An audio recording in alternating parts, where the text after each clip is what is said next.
Assalamualaikum warahmatullahi wabarakatuh. Kami dari kelompok 1 akan mempresentasikan materi mengenai stereotip, karakteristik, dan mitos peserta didik di perkotaan. Sebelumnya, berikut adalah anggota dari kelompok 1. Yang pertama ada saya, Firdias Astia Safitri. Yang kedua ada Syifa Nur Khairiyah. Yang ketiga ada Ervina Damayanti. Yang keempat ada Meiza Nur Azizah. Dan yang kelima ada Nur Novita. Pembahasan yang pertama yaitu karakteristik peserta didik perkotaan. Nah, berikut adalah 6 karakteristik siswa di perkotaan yang telah saya rangkum.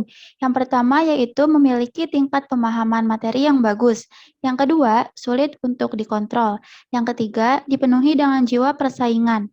Yang keempat, memiliki semangat belajar yang tinggi. Yang kelima, berpikir lebih modern. Dan yang keenam, menyukai hal-hal yang serba instan. Nah, yang pertama itu kan memiliki tingkat pemahaman materi yang bagus. Nah, jadi penyebab peserta didik perkotaan memiliki tingkat pemahaman yang bagus adalah karena kurikulum pada sekolah perkotaan itu sendiri menggunakan kurikulum yang sesuai dengan perkembangan zaman. Juga guru-gurunya itu kompeten dan fasilitas penunjang pembelajarannya itu banyak yang mendukung sehingga para siswanya akan lebih mudah dalam memahami materi yang dipelajari.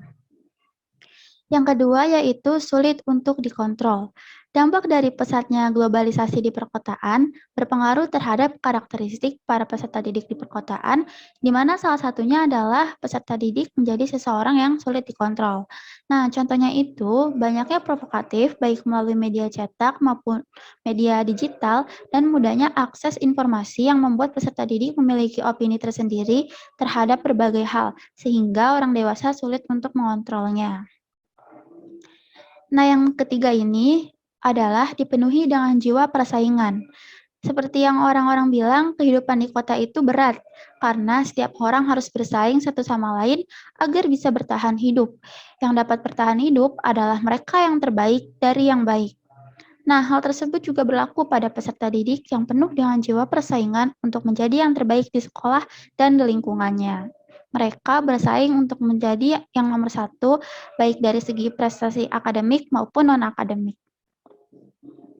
Yang keempat yaitu memiliki semangat belajar yang tinggi. Mudahnya fasilitas penunjang pembelajaran, bervariasinya teknik pembelajaran yang interaktif, dan juga lingkungan belajar yang nyaman merupakan beberapa faktor yang mendukung jiwa semangat belajar yang tinggi pada peserta didik di perkotaan.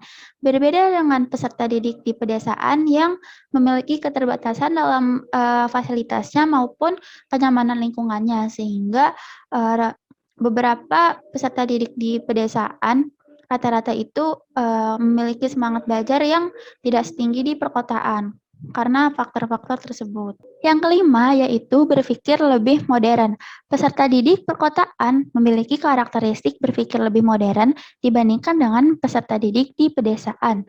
Contoh sederhananya adalah jika ditanya mengenai cita-cita, peserta didik perkotaan cenderung menjawab cita-cita yang luas dan beragam, seperti astronot, dokter, insinyur, dan lain-lain.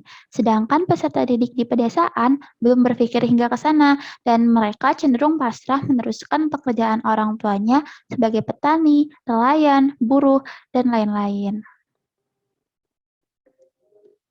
Selanjutnya yaitu menyukai hal-hal yang serba instan.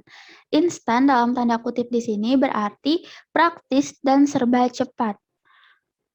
Nah, karakteristik ini merupakan karakteristik yang paling dominan terlihat pada peserta didik di perkotaan. Hal ini dibuktikan dengan banyaknya pelajar yang membuat jalan pintas dalam mengerjakan sesuatu, seperti contohnya mengerjakan tugas ataupun ulangan. Contoh konkretnya itu ketika pelajar disuruh mengerjakan tugas meresum suatu artikel.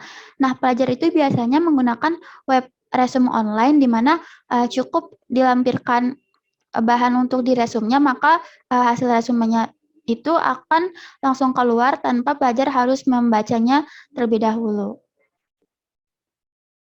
Baik, selanjutnya stereotipe peserta didik perkotaan. Selanjutnya ada definisi stereotipe.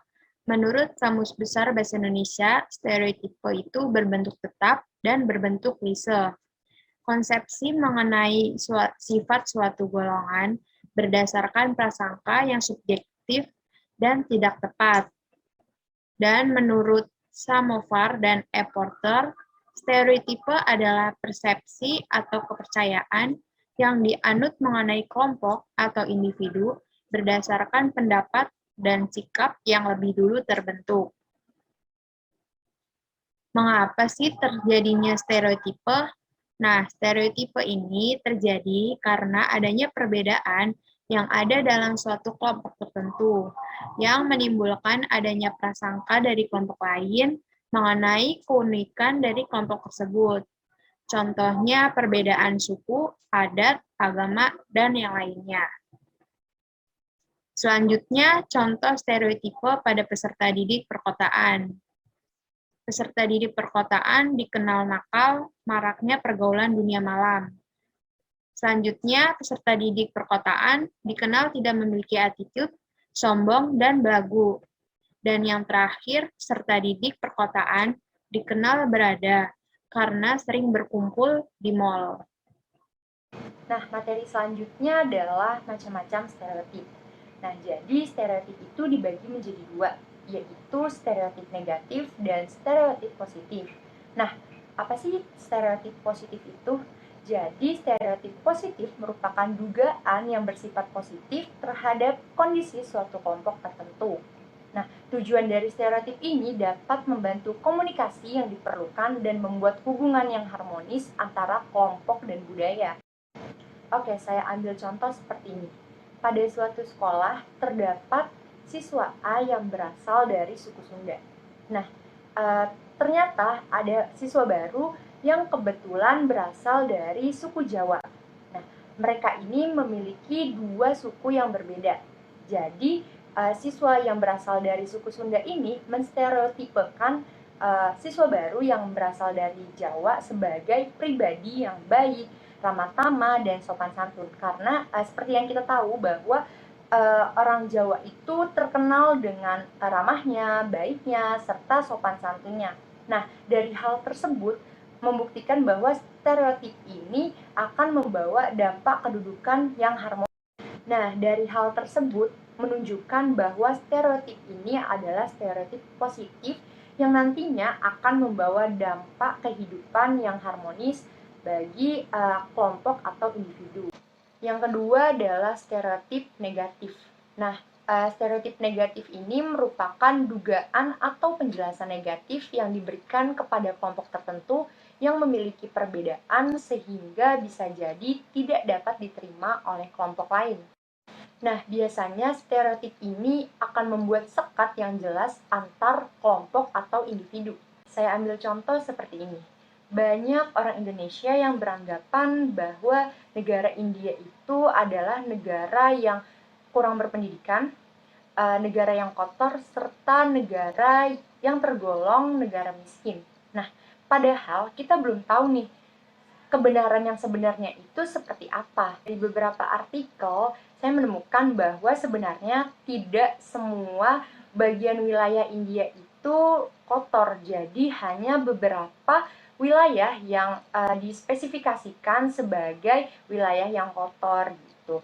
Nah, terus anggapan yang mengatakan bahwa negara India itu kurang berpendidikan. Nah, justru tidak semua orang India itu tidak berpendidikan, malah sekarang itu banyak pakar IT yang berasal dari India.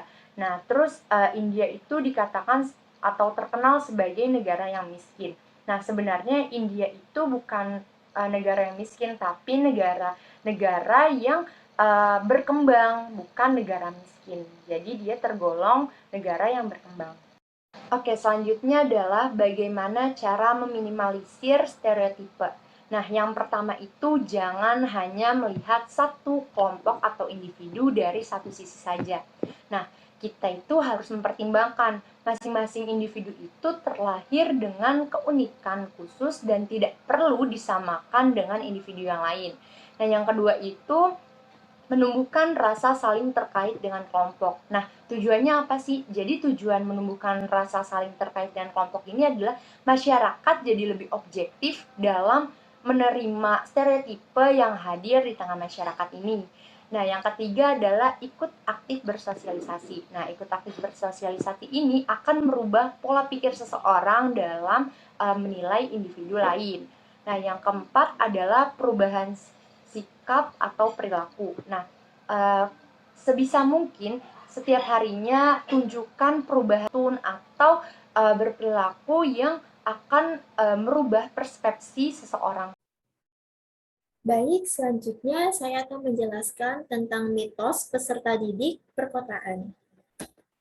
Nah, berikutnya ada definisi dari mitos. Berdasarkan Kamus Besar Bahasa Indonesia, mitos adalah cerita suatu bangsa tentang dewa dan pahlawan zaman dahulu, mengandung penafsiran tentang asal-usul semesta alam, manusia, dan bangsa tersebut mengandung arti mendalam yang diungkapkan dengan cara gaib. Sedangkan definisi mitos secara umum adalah sebuah keyakinan yang dimiliki sekelompok masyarakat terhadap suatu hal yang tidak didukung oleh fakta ilmiah. Nah, selanjutnya ada faktor penyebab dari terjadinya mitos. Yang pertama adalah berita dari mulut ke mulut, maksudnya adalah banyak sekali masyarakat atau orang-orang di sekitar kita yang suka menerima berita, tetapi tidak dicari atau diulik lagi fakta yang sebenarnya. Lalu yang kedua, ada media, kurang lebih sama seperti dengan berita dari mulut ke mulut, khususnya untuk media sosial, banyak sekali berita yang mengandung hoax, yang mengandung mitos-mitos, dan mudah sekali dipercayai oleh masyarakat-masyarakat kita yang awam. Lalu, yang ketiga adalah keterbatasan penalaran. Nah, dengan keterbatasan penalaran, banyak juga dari sekelompok masyarakat yang mudah terpercaya dengan hal-hal mitos. Baik, saya Meza akan melanjutkan presentasi dari materi yang telah dibawakan oleh rekan saya sebelumnya. Jadi, mitos itu tidak didukung dengan sebuah kebenaran karena tidak berlandaskan dengan sebuah fakta, sehingga akibat dari mempercayai sebuah mitos itu akan menimbulkan salah informasi, salah tafsir, atau bahkan salah pemikiran terhadap suatu hal tersebut. Jadi, mitos tersebut akan terus berlangsung, terus berlanjut dari generasi satu ke generasi selanjutnya. Oke, selanjutnya yaitu mitos peserta didik di perkotaan. Ini saya melihat atau mencari dari berbagai macam sumber bahwa peserta didik di perkotaan itu memiliki sebuah mitos-mitos yang sebagai berikut. Yang pertama yaitu mahalnya kehidupan sekolah. Nah, banyak yang beranggapan bahwa peserta didik di perkotaan itu memiliki kehidupan sekolah yang mahal dibandingkan dengan di perdesaan atau di tempat manapun, karena mereka berpikir bahwa sosial media peserta didik di perkotaan itu selalu berisikan dan foya-foya atau bahkan makan makanan yang enak dan lain sebagainya. Padahal kebenaran yang diperolehnya itu tidak hanya seperti itu. Ada juga peserta didik yang peserta didik yang menghidupi atau membayar kehidupan sekolahnya itu dengan cara bidik misi, KIP, KJMU, atau bahkan lain sebagainya, sehingga bisa dikatakan bahwa kehidupan sekolah di perkotaan juga itu bisa disamaratakan atau bisa diratakan dengan kehidupan sekolah di pedesaan atau tempat-tempat lainnya, seperti itu. Kemudian yang kedua yaitu kepribadian guru menentukan prestasi siswa. Nah, untuk hal ini yaitu banyak yang beranggapan dalam hal ini itu cara mengajar guru menentukan daya tangkap siswa terhadap materi yang dibahas. Padahal selain dari perspektif tersebut, itu ada juga peserta didik atau siswa yang mudah mengingat atau mudah mengingat suatu materi yang disampaikan oleh guru meskipun guru tersebut kurang rinci dalam menjelaskan materi itu. Itu terutama adalah siswa-siswa yang cerdas, seperti itu.